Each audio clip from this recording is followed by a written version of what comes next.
Wind direction is usually expressed in terms of the direction from which the wind originates. For example, if someone speaks of a northerly wind, they mean that the wind is coming from the north and blowing toward the south. This simple idea helps people understand and communicate about weather. In everyday life, many tools are available to show wind direction. Weather vanes, for instance, are designed to pivot and always point in the direction from which the wind is coming. At airports, a windsock is often used. It not only shows wind direction but can also give a rough estimate of how fast the wind is blowing by the way it hangs. These simple instruments are essential for forecasting weather and for ensuring the safety of airplanes during takeoff and landing. Wind speed, on the other hand, is measured by different types of anemometers. One common design uses rotating cups or propellers. As the wind blows, these cups spin, and the speed of their rotation is converted into a wind speed measurement. In many everyday weather stations, this is the technology that provides us with numbers about how hard the wind is blowing. In research or when high measurement frequency is needed, different methods come into play. For instance, some instruments measure wind speed by timing how fast ultrasound signals travel through the moving air. Others look at the effect of the wind on a heated wire. As the wind blows, it cools the wire in a way that is related to its speed. Another interesting type of wind measuring instrument uses pitot tubes. These tubes work by taking advantage of the pressure difference between an inner tube, shielded from the direct impact of the wind, and an outer tube that is fully exposed. This pressure difference, known as dynamic pressure, can be measured and then used to calculate the wind speed accurately. These various techniques show that while the concept of wind is simple air in motion, the methods to understand its behavior involve careful science and engineering. Across the world, wind speeds are reported in a standard way to allow clear and consistent communication. Typically, sustained wind speeds are measured at a height of 10 meters, 33 feet, above the ground and are averaged over a 10-minute interval.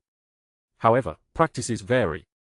In the United States, for example, wind speeds during tropical cyclones are averaged over 1 minute, while routine weather observations are usually given as a 2-minute average. In India, wind speeds are often measured over a 3-minute span.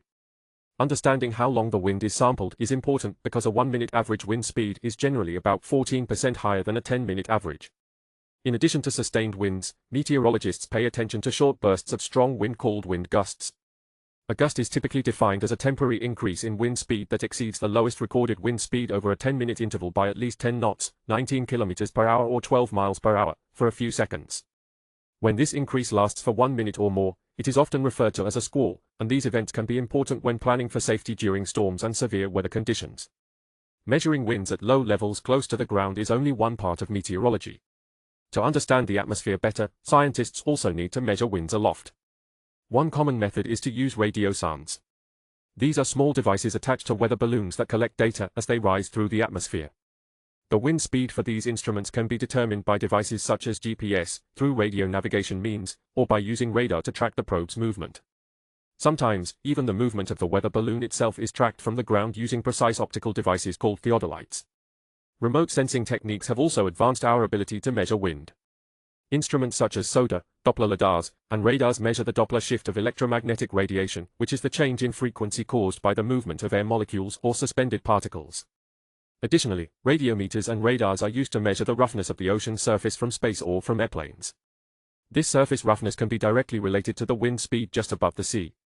Geostationary satellites also play a role by capturing consecutive images of clouds. By tracking how far the clouds move from one image to the next, meteorologists can estimate wind speeds at the level of the cloud tops. Finally, the study of wind is not limited to weather prediction. Wind engineering is a branch of science that focuses on the effects of wind on human-made structures. Engineers use wind data to design buildings, bridges, and other structures that can withstand strong winds and storms safely. By understanding both the direction and speed of wind through these various techniques, we are better equipped to predict the weather, harness wind energy, and create safer living environments.